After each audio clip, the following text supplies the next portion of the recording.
to order. We've got a pretty tight schedule today. I want to try to get done by 4:30 since we have to be on the floor then. Merle's got some information that he handed out to everybody. Can you go over that real quick, Merle? Yeah. Yes, hey, by the way, that was not my idea, but, or wait, I wanted to see those things until I actually saw them. Yes, Mr. Chairman, members of the committee, what I did pass out is this book with the green cover to it, and these are performance measures. If you will remember last year, some of the House leadership expressed that they wanted a little bit more details on the performance measures. Performance measures are essentially measurables or quantitatives that each agency submits to help measure their performance. And we've seen these in previous years. You have seen these in previous years, but leadership wanted to see something a little more robust.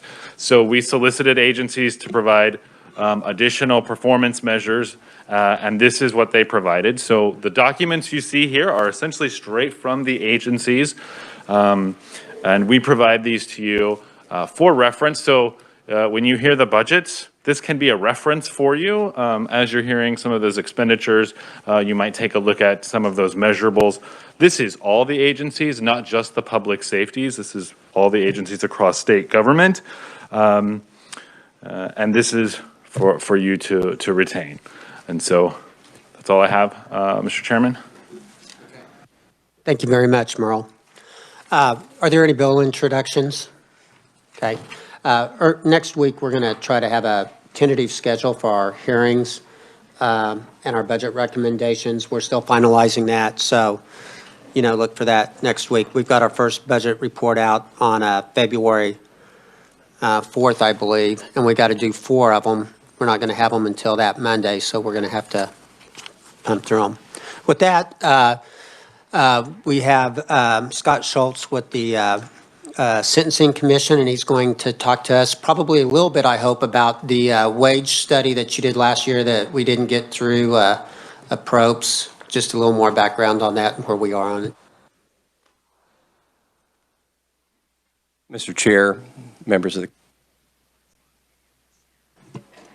We're working okay? Can you hear me? Okay.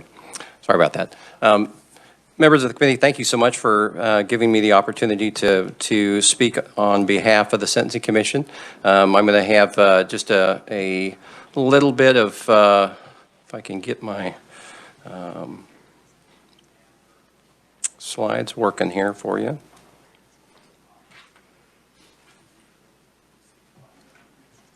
There we go. I have been very interested in this topic, and since this is the 3rd day you have heard about this, all I can say is wow. Yesterday is a hard act to follow. That was quite the testimony that, and I was online, and I wasn't even here to be present for that. And I think that hopefully you saw the emotion and the that these real folks are struggling to understand many of these things. I wanted to kind of take a different tack since we're going from a huge KDOC state agency all the way down to an agency such as the Sentencing Commission. We're one of the smaller commissions, smaller agencies at 13 folks, but give you a different perspective on that. But first, I kind of want to start it kind of in the funnel and start up at the top and kind of give you a 32,000-foot view of things. During this past fall, and this is sad to say, but I actually was collecting different research on this particular issue, hoping against hope that the committee would take up something like this. And as a result, I had an opportunity to at least talk about some of these things that are driving some of these pains that we're seeing. Certainly, the handout that you have is a broad type of brush to begin with, but I think a little discussion of inflation, a little bit to we've all heard about it, we've all seen it on the news. The fact that we have extremely low right now. I think with the public and the state employees' knowledge that there is a budget surplus that is, what, 40-plus years haven't had a budget surplus such as this, is weighing on everybody's minds. And so with that, I kind of went back and looked in seeing what type of some of these things, and these aren't just we need more money. These are types of resources that I believe that in my 10 years of running the Sentencing Commission, these are very true as to what we have or what we need to run an agency. What you see here on this slide, certainly human resources. We need folks on the bus. We need financial resources. Our funds obviously are very few and far between as far as we have a couple items that we have for revenue generators. We don't license anybody, so we're almost 99% SGF. So those are the financial resources that we have to have. We have to have physical resources. Adequate technology is an example of that. I can kind of give you an example. We've gone in the Senate Bill 123 program that many of you are familiar with. About 3 or 4 years ago, we went with a vendor. Previously, we were all paper, and I had one person processing about 15,000 invoices a year. And as soon as we went to that vendor, we have saved hundreds of thousands of dollars as a result of that. I think that this has been, and it wasn't the fault of the individual, it was the mere fact that we were pushing paper and we didn't have the resources available. Technology has given us so many gifts, and we have not gone to that Christmas tree and tried to unwrap them, I think, in a lot of state situations. And so that's something that I'm going to talk about in just a little bit. And then, of course, educational resources.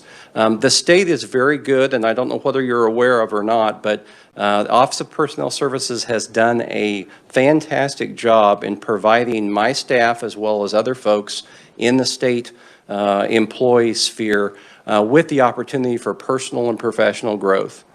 They have consolidated. Many of the larger state agencies will do their own trainings. They have now brought us in so that we can take advantage of KDOT trainings that may be personal trainings, such as how to deal with difficult people, those type of things that not only KDOT employees need, but also pretty much all the rest of us.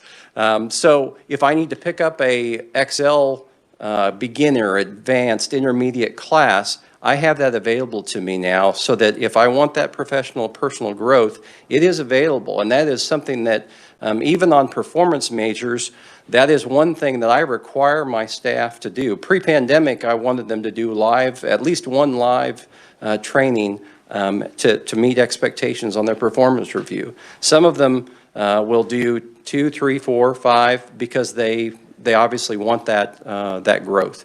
So one of the other things, I saw a career coach that these are the 3 things that he was looking at and encouraging people to give employees a ladder. Give them a ladder. We have personally, when you're working with folks all the time, there are relationships that are built. There's our friendships that are built, those type of things that we need to cultivate.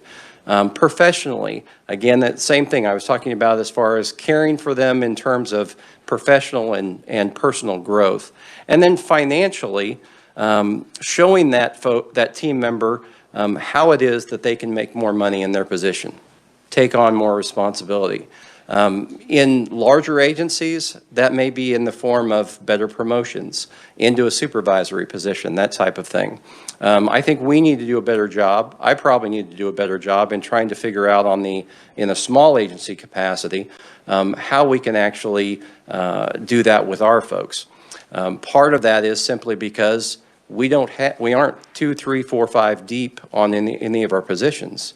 I kid sometimes that everybody's a director in my office because we do a little amount of cross training, but at the end of the day, they have their job that they have to be doing. If they can't do that, then of course we're going to suffer. So So just, some things to think about. When we look at that inflation rate that started low early in the year and now at the end of December, the Bureau of Labor Statistics tells us it's at 7% now. That's pretty extensive.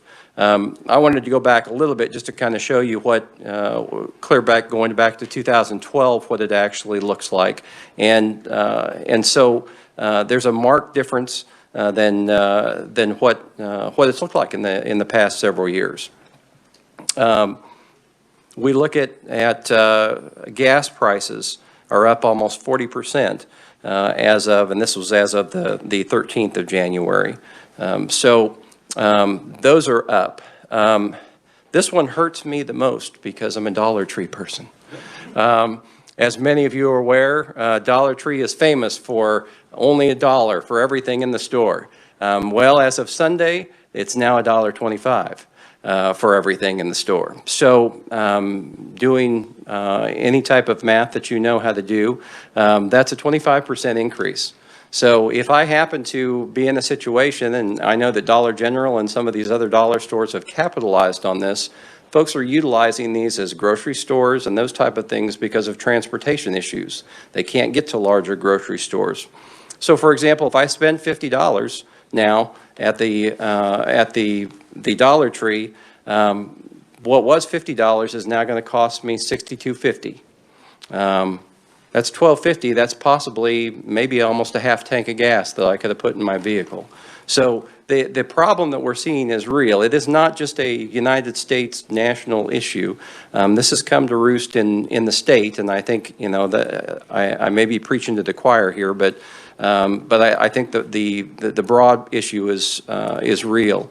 To even look at that even further, this particular slide talks about those individuals that actually are making less money in their household are even impact even more with those making under $100,000, and I'll let you just kind of take a look at that. But certainly, at least 46% of those folks that are making $40,000 to $99,000 are feel like that there's some type of a hardship as a result of the inflation fallout.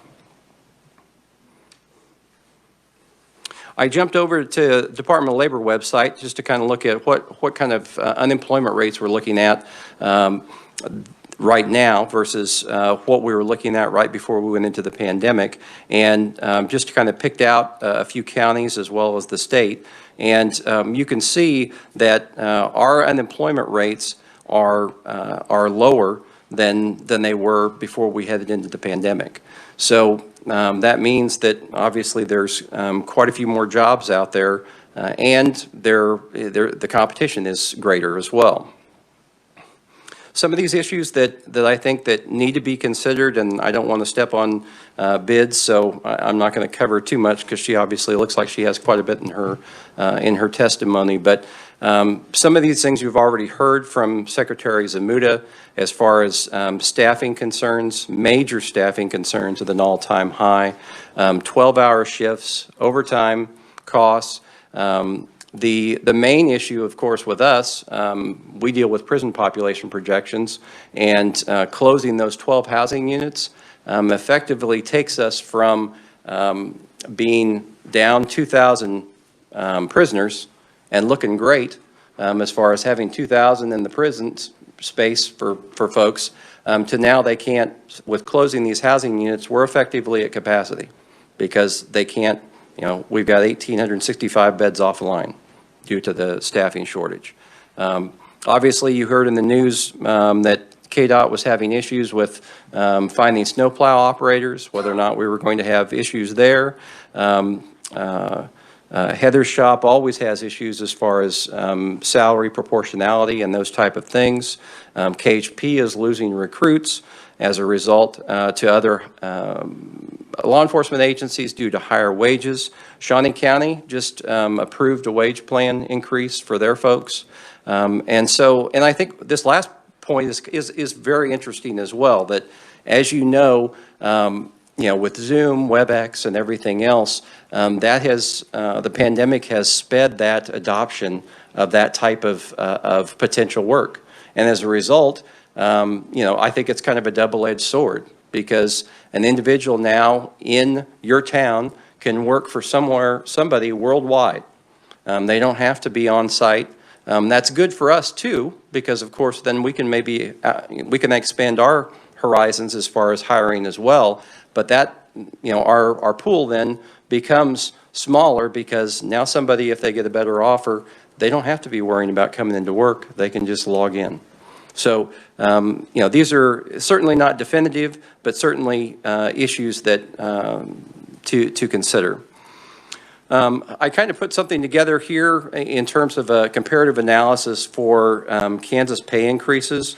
I pulled this from Merle was, and I don't want to get him involved in this, but Merle sent me the KLRD, I think it was a 2020, that went through, it was on state employee issues that went through step adjustments, base movements, that type of thing, just to kind of give you an idea. And I think KDOC's presentation mentioned this as well, but you can kind of see down here on the bottom, any step or base increases, there was none since 2011 until 2018.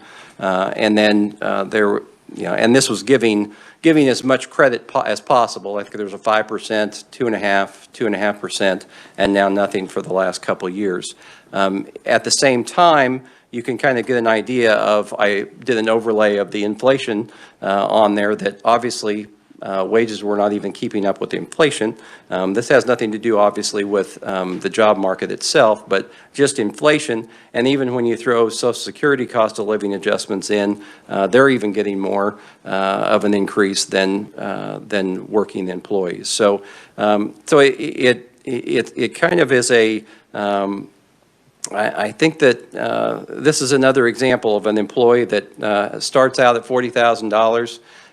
Within that time period, they work a decade, and they're just barely at $44,000. That's something that that scares me from as an agency head, from a retention standpoint. Why does anybody want to stick around? Even if I'm the best boss of all time, you got to feed your family. And with the fluctuations in inflation, with all the other cost of living adjustments that are already going on, with insurance that you heard yesterday as well, with those premiums increasing, being a state employee is not as good as it used to be years ago.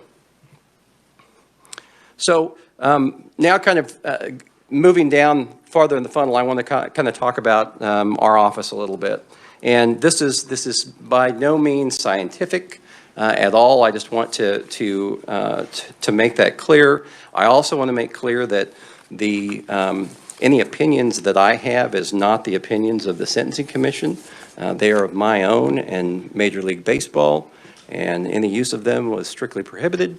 But I wanted to kind of get an idea of, one of the questions was, what kind of salary and wages issues have we faced? I wanted to kind of put that down with some of our positions, and what I just went and in January pulled down a listing of jobs that were in the Shawnee County metro area, just to kind of give myself an idea from an hourly perspective where some of our folks are at. Now, these all appeared to be starting salaries, and I will tell you that I have these positions from the Sentencing Commission. I have folks that we're about at least 8 years. Average employee is with us. We have 10, 15, 25-year employees, and I've included in there what kind of educational requirements that we have for that. I could potentially, instead of answering phones and doing administrative work for our office, I could be a beer delivery assistant and be making more money than this individual. And this was an assistant. This wasn't the beer delivery guy, apparently. It was the assistant. So, that just kind of gives you what is worse. I guess when I look down here is that our master's level research analysts are making $1 more than a Casey's General Store inventory control specialist. Nothing against that, but my guess is they don't require master's degrees in data science.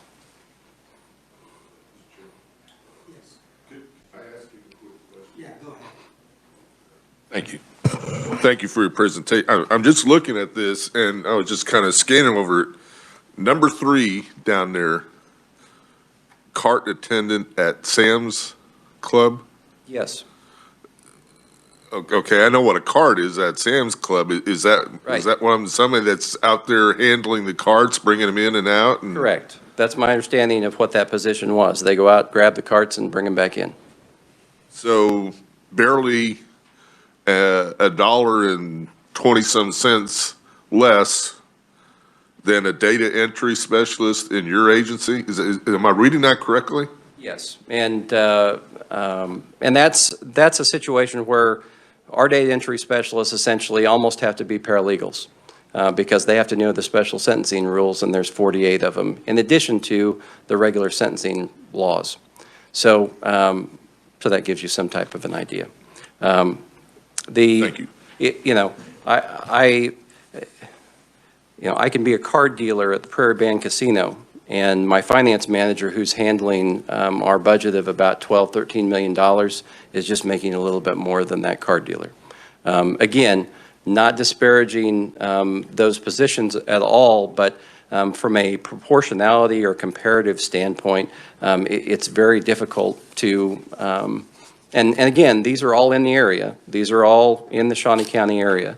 My attorneys are working for $24 an hour. I don't know that there's too many, thankfully, they are fantastic at what they do, and they're part-time, mind you, but we couldn't hire anybody for $24 an hour as an attorney. Now, I don't know, Heather might have some in some places in the bid sphere, but so just kind of giving you an idea of this is another, the Terminex technician trainee, GED was the requirement there, and you could make up to $75,000 as a Terminex technician trainee. And my research director will be getting his PhD in another year. So, this is, these are one of the things that is hard when you have staff that, I'm not the only one that's looking at things like this. And granted, you may not want to do some of these jobs. The warehouse jobs and things like that may be more physical labor than you would be having an office job. But at the same time, these jobs are out there. They don't appear to require as much skill as what we require, and yet they are paying similar wages. So. Thank you, Mr. Chairman.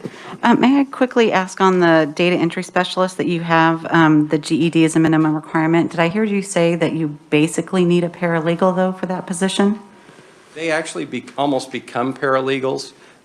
Most of my, one of my data entry specialists has an associate's degree, but at the end of the day, the on-the-job training requires them to understand the sentencing process to a point where they have to know how to read the statutes, have to know the law and the special sentencing rules that, as I said, number almost 50 now. So that specialized knowledge is gained on the job? Yes. And you would hire somebody with a GED and then take them? Possibility. What we've done in the past is we've actually utilized administrative assistants that we start there, and if they're thoroughbreds and they're knocking it out of the park, if there's a position that opens up, then that is a promotion potential for them to move up and do that. That's not all, doesn't happen all the time, but that's kind of the way we can kind of get folks in the door. If they're doing well there and they show that they can actually, we can expand their duties and they have the capacity to do that, then sure, it's a possibility. Right. But the cart attendant would not probably be gaining extra skills on the job and staying in the same pay grade. That would Yeah, probably, I do not know that. That would. Representative Delperdang. Thank you, Chairman. Are these, the positions you're referencing, are they classified or? is No, that- and I yeah. apologize. All of our positions are unclassified. Okay, every because single one they're of them. not showing up anywhere on the. Correct. the We don't table have we've step got. pay grades, anything like that. So every single position that we have is unclassified. Is there, And go ahead. just the reason why they're unclassified versus classified positions or? You know, I don't know that I can answer that. They've always been unclassified. There may have been a time when they weren't, but in recent past, at least within the last 15 years, they've all been unclassified. And when you want to give somebody a raise or a promotion, who do you have to get approval from? Can you just do it on your own? Do you have, we've heard some of the cumbersome procedures other agencies have to follow. What's your status if you've got, what do I want to say, enough room in your budget? Yeah, we normally will go through that same process that you've been privy to. There's an online form that we will fill out that bounces then to Division of the Budget, Office of Personnel Services, Governor's Office. It bounces around, and if that's approved, then it comes back to us, and we get that letter from the Governor's Office. So your governing board has no authority to increase wages. You have to go through that same process. Well, what I will tell you, as this next slide indicates, they unanimously approved the salary survey that we did back in 2020. And so they were wanting to bring all these folks up to market, but this was the process that we actually had to go through to actually do that. It also required almost about $100,000 extra to bring everybody up to that market point. And so I didn't have that kind of money in my budget to be able to do that. If I did, we certainly would have run with it. But I think that's, and that's part of the struggles that I think that we have, that, and the commission has been frustrated certainly because those type of things that, you want to get done yesterday, but at the same time, it has that legislative process that we have to actually go through. And so we felt like with the market study that was done, I think 10 of our 12 positions were under market. So, but, and this was actually 2 years ago, and they had recommended us do this every 2 or 3 years. So other jurisdictions like Riley County, they utilize a system such as this, and I think that they felt like it's been pretty successful. The part of the problem is, and I'll finish up here so Heather can get on. Our research analyst was one of the worst issues. We can't, I can say in all, trying to hire somebody now with our research analysts at $40,000. My son just happened to graduate, or he will be graduating from K-State in data science at the end of the year. He already has a job. He had 4 job offers and is making double that. And I said, "You don't know anything. What are you talking about? You don't know anything." So there's no way we can compete with that. No way. Even though I love him a lot, he doesn't want to come, and I think there's some nepotism issues. But so we're losing another great person to Texas in that particular instance, and we don't need to be having that drain for resources. Here's some of the things that I think are important for our office, for current and future staff retention. Increased pay is certainly number one on that list to attract and retain. Having those flexible work hours that they may be able to work outside of the 8 to 5.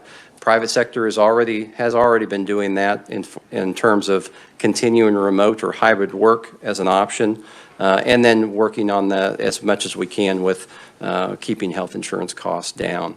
We know that you have many other options this session to put the money, the budget surplus somewhere, but we need to invest in our people, and we need to invest in our technology, as I talked about before. That we're at critical mass at this point, and obviously other agencies are hurting way more than our office is. But I can tell you that we're on the cusp of potentially losing folks, and for the reasons I've laid out. So I certainly thank you for for the opportunity, and we'll stand for any questions at the appropriate time. I wanted to ask one thing. If I remembered, and maybe I misremember, I know you brought the salary increase proposal test. I thought 1 year got funded and the second year didn't. Is that not the case? But neither one of them got funded? No, we actually had, I think we got it out of the House, didn't we? And then it died somewhere?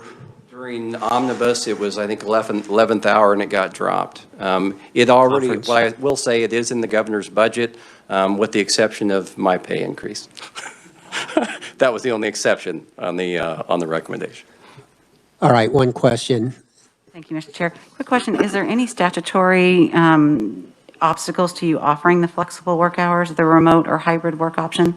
No, and we're doing that already. Prior to the pandemic, I had 3 folks that were already remote. And again, I've heard other agency heads talk about when you open that net wider, then we don't have to worry about, even if we have experienced people, they can be in Liberal, they can be in Concordia, and we don't have to worry about them knowing that they, can they drive from Kansas City, can they drive from Wabunsee, whatever. And so that pool of competent folks expands. Thank you very much. I'm sorry we don't have more time today to carry on. Leadership didn't consult with me before they changed the schedule today. Ms. Cessna, would you like to get up and again, we'll try to keep it moving. Thanks so much for coming to the committee.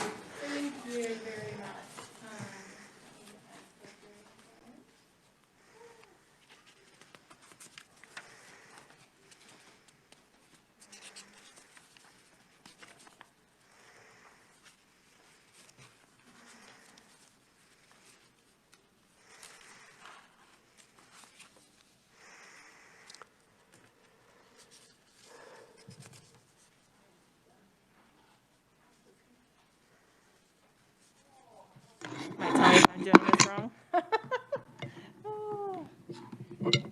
Oh. Can you help? Yeah. Make sure I'm clear. Oh, that's not the right side. Thank you. Does it need a different one? It wouldn't be 2020 without some kind of technology issues.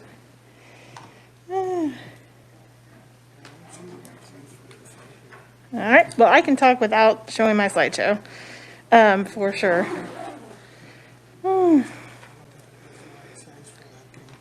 Yeah, I've got the regular sign on this side, if that helps. Yeah. Does that help?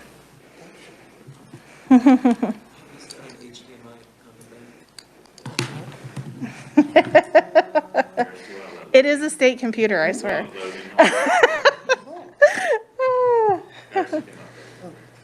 I can do it without it too. I mean, I'm not worried about it. If it's easier and faster, since we're on a very limited time frame. Yeah, don't worry about it. I'll go through and talk without. Oh, yeah, you've got copies of it in front of you. Oh, and I want to also make the committee aware that there's a memo I got from our analyst for this committee, Martin DeBoer, on some prosecutor salaries in some of the larger communities so that we can think about those as marketplace comparisons. Anyway, you ready? Yep. All right. Okay. Mr. Chairman, members of the committee, thank you very much for having me today. I am Heather Cessna. I'm the Executive Director of the Kansas State Board of Indigent Defense Services. And I've brought with me today also Cole Hoover. Cole is the Chief Public Defender for the North Central Regional Public Defender's Office in Junction City. And we are here today to talk to you about our salary and wage issues in the public defender system at the Board of Indigent Defense Services. Before we get into details, I just wanted to give you a little bit of an overview of what we were going to present. We're going to identify our key problems, the overall need for an across-the-board pay scale adjustment to provide pay parity with prosecutors and other comparable government employees. We are also going to talk about the impact of this problem on our statutory mission, which is to provide effective and efficient defense services to our clients. We're also going to discuss the consequences of not adequately addressing this issue in a timely manner, which include unsustainable turnover rates in our public defense offices, excessive and unethical caseloads, inexperienced attorneys handling inappropriately high-level cases, and the potential collapse of our assigned counsel panel system. And then thankfully, we're also going to talk about solutions to those problems. So let's go ahead and dig in. I had to admit that I was very glad when Chairman Francis said that we were going to have this specific conversation today, because obviously this has been a problem for our agency for quite some time. I know a lot of other agencies have problems similar to ours, and you're going to hear a lot of the same things from a lot of those agencies. But what our agency has that others don't is an unavoidable obligation under the 6th Amendment of the United States Constitution to provide effective counsel to poor Kansans accused of crimes. And our ongoing compensation issues have been a key factor in our struggle to fulfill that constitutional obligation.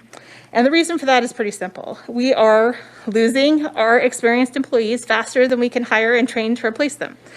And the main reason that we are losing these employees is also fairly straightforward. It's a lack of pay parity with prosecutors and other comparable government salaries, and a lack of reliable year-to-year cost of living raises and consistent opportunities for merit raises.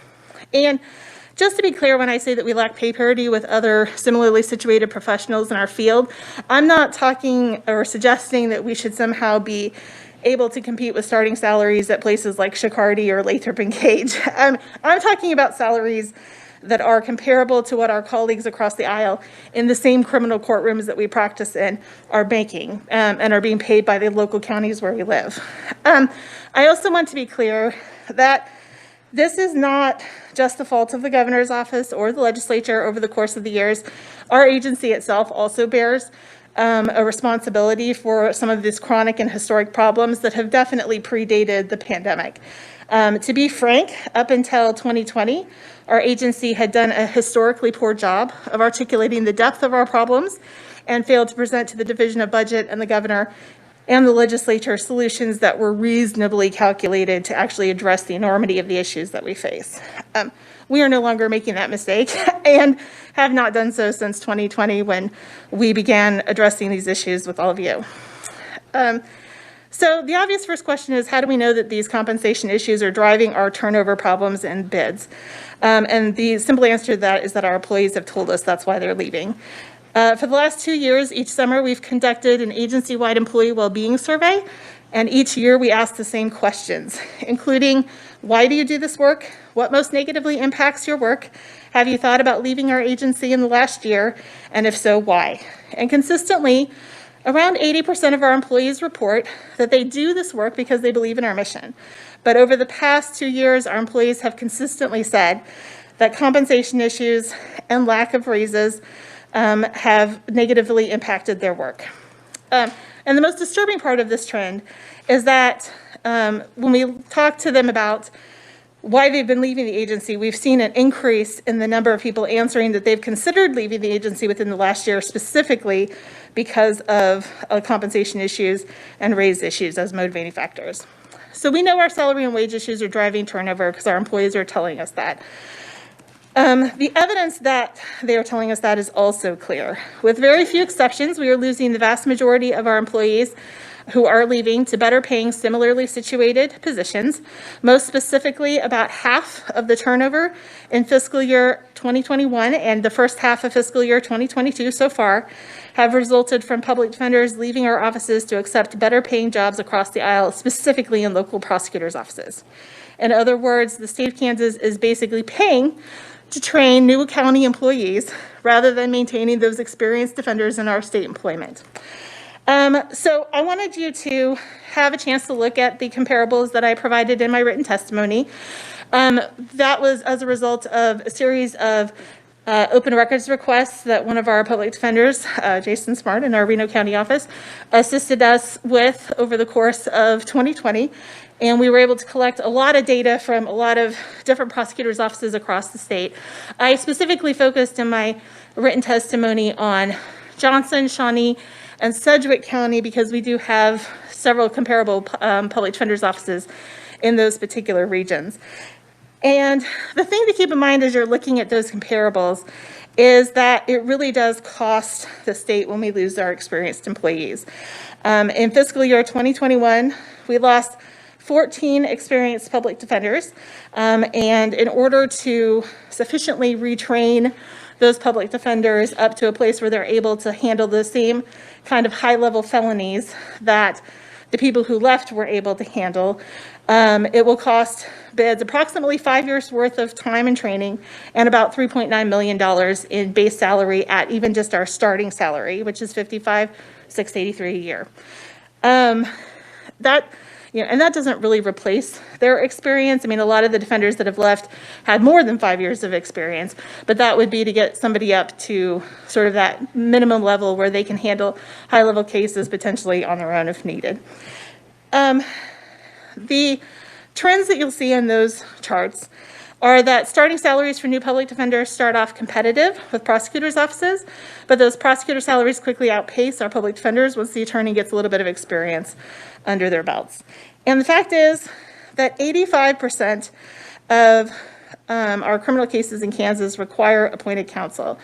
So if you want to practice criminal law and get a lot of courtroom experience, your main two options are going to be to work for a public defender's office or a prosecutor's office.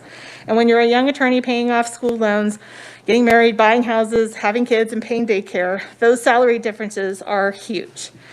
Unlike other agencies, our options for funding pay scale adjustments are also extremely limited.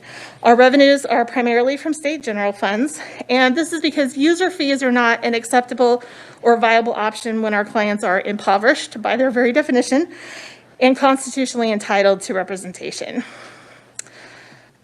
So unlike other state agencies and other county prosecutors' offices, we are basically reliant on the governor and this body to fund our pay adjustments year to year. At its most basic, our problem here at BIDS is that we are suffering from the chronic, sustained high rates of turnover for our most experienced offenders as a result of our lagging pay rates and lack of reliable cost of living raises. This is not a new problem, as I said. It has been an ongoing problem for many years now. It certainly has been exacerbated by the impact of the pandemic and the Great Resignation that's occurring right now. But it has also been so chronic for so long that we've essentially lost an entire generation of experienced lawyers and support staff who have left our agency for better pay and other employment. As a result, we lack a sufficient number of experienced defenders to handle high-level cases. And that leaves us with three choices. Number one, we either give experienced attorneys cases that they're not qualified and competent to handle, or two, we overload the experienced attorneys we have left with far more high-level cases than they can ethically handle. Or three, we use our statutory authority to refuse cases in our public defender's offices due to high caseload and lack of sufficient staffing. Obviously, options 1 and 2 are not valid options, so we end up refusing cases. And that leads to the cascade of consequences that I know members of this committee are already familiar with from our conversations last year, which include excessive public defender office closures for new cases, the offloading of those cases to our assigned counsel panels, and the overloading of our assigned counsel panels with assigned counsel leaving those panels and refusing cases because of their own caseload problems. And that ultimately is resulting in the very real likelihood of a total collapse of our public defense system. To be clear, these are not theoretical consequences that we're talking about. These are consequences that are happening right now in real time to actual cases and actual clients in district courts across the state as we speak. And this is one of the reasons why I brought our Chief Public Defender in Junction City, Cole Hover, with me today to talk about these issues. I'll go ahead and let Cole come up since we're kind of on a deadline here. Yeah, I'm sorry, we're on such a short time Sorry, I'm frame. talking so fast too. Oh, you're doing great. Go ahead. Hey, Heather, one question before you get set down. When you made your presentation to the governor's budget office, did you guys have to do a market rate study for them, or did they do one for you?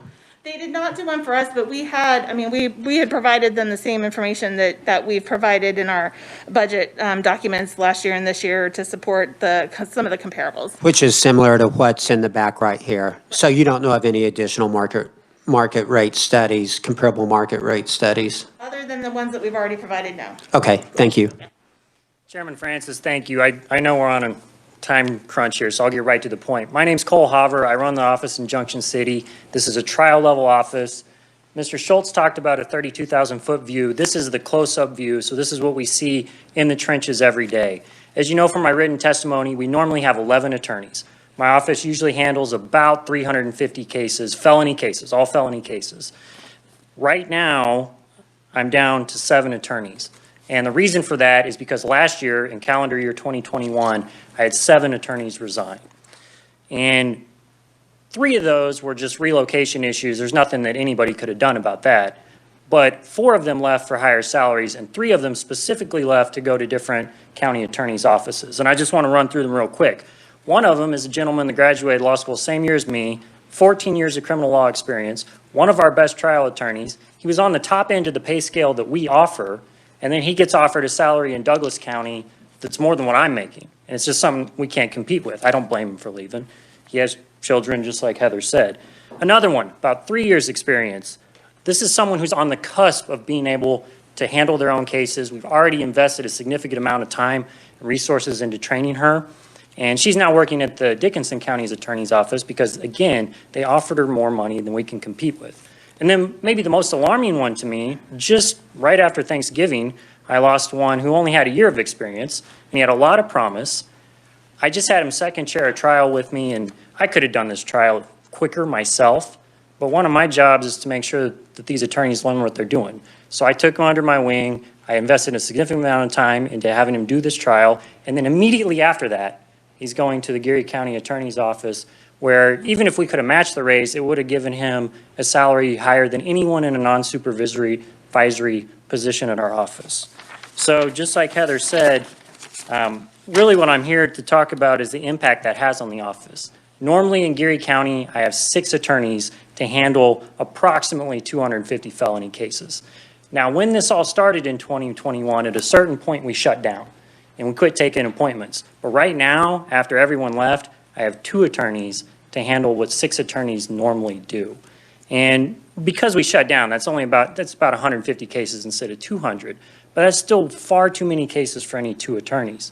And then like Heather said, there's the cascade of consequences after that. Because I've been shut down for at least 90 days now and will be for the foreseeable future, we're going to have to send that off to contract counsel. And there's so few contract counsel, and they're overloaded now, that we're having to have attorneys all the way from Kansas City come to Junction City and handle cases. And you can do some of that by Zoom now, but sometimes you have hearings where they're going to be getting window time back and forth, and we're paying them an hourly rate for window time. It's something that if the salaries aren't fixed, I don't know how I'm going to fix this at my office because I can't get anyone hired either. Right now, I've had one of the jobs posted for 7 months. We've had 1 applicant in 7 months. So without some of these solutions that Heather's talking about, I don't know how this will be fixed in the short term or the medium term. So if you have any questions, I'd be happy to answer them. But I know we're short on time, so turn it back over to Heather. Committee questions? Thank you so much, Cole. I very much appreciate you coming and talking about these issues. So let's move quickly to the solutions. Obviously the information that we provided here is both clear and sobering, and frankly, it's a reality that we struggle with every day. But the good news is that this isn't rocket science. The solution is fairly simple. First, we need to reset our baseline of salaries, and then we need to have an ongoing commitment from the legislature and the governor's office about seriously reviewing future requests for cost of living adjustments and merit raises in future budgets so that we stop falling behind and perpetuating this problem year after year. So let's talk about resetting our baseline. We need to readjust the base pay across the board for our agency for both attorneys and support staff based on our employees' experience to better provide pay parity with prosecutors and other comparable government salaries. This is the 2nd year in a row that we have proposed as part of our budget enhancement requests for a pay scale adjustment to reset that baseline. In 2020, we requested data from prosecutors' offices across the state and created a proposed pay scale based on years of experience and presented it to our board. Our board voted on and passed that proposed pay scale as part of both our fiscal year 2022 and then again as part of our fiscal year 2023 budget. pending funding to support that pay conversion. And that's been included as one of our enhancement requests. The funding for that has been included in our enhancement request the last 2 years in a row. Last year, that enhancement request did not get passed as part of our budget. This year, we're asking you to look at that request again. And this year, that request does come with the governor's full $3.9 million recommendation. We will be asking you as part of our budget discussions to recommend that enhancement. But that enhancement does only reset our baseline. We also need an ongoing commitment from the legislature that when we do come back in future years to talk about compensation-related issues when it comes to merit raises and cost of living raises, that this will be reviewed. And that's because we can't fund cost of living raises or future merit raises through user-based fees like some agencies, or because of the nature of the services we provide. We don't have other revenue sources as some other agencies might in order to make up those shortfalls. It's really up to the legislature to fund those because of the indigent nature of our clients.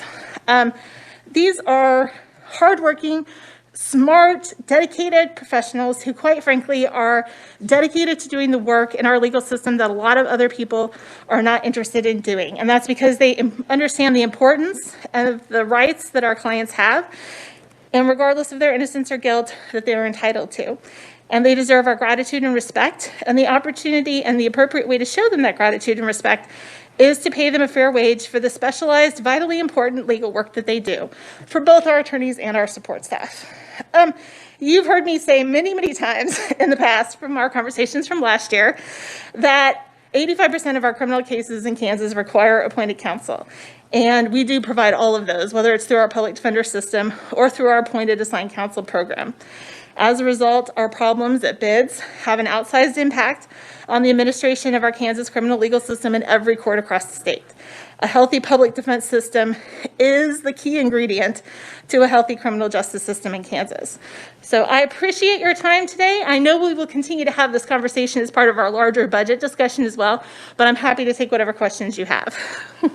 Heather, and I'm sure you gave it to us last year, so I'm sorry to keep asking for some of the same stuff over and over again, but is there a grid that you have that shows where your employees are right now and where they go to under the 3.9 million you asked for? There is. I didn't actually specifically bring that with me today, but I can get that to you. Yeah. And also, does the 3.9 fully pay those increases, or is there a certain amount of shrinkage in there? That fully paid the people that we had on staff. So that's not included shrinkage. And part of the reason why I don't think that includes shrinkage is because we also, in order to fully staff our caseloads, we were anticipating that we were going to need, in addition to the fully staffed positions that we currently have, an additional potential 190 public defenders in order to address our caseloads. And so that kind of ties in with some of the requests for our additional staff requests that are part of our other enhancement packages in our budget. So this is in addition to the staff enhancement that we did last year? This is in addition to the staff enhancement that we did last year. All right. Any other questions for Heather? All right. Any questions for Heather? Okay. All right. Thank you very much, ma'am. Thank you so much. Okay. All right. Anything else for the committee? Okay. If not, we're adjourned.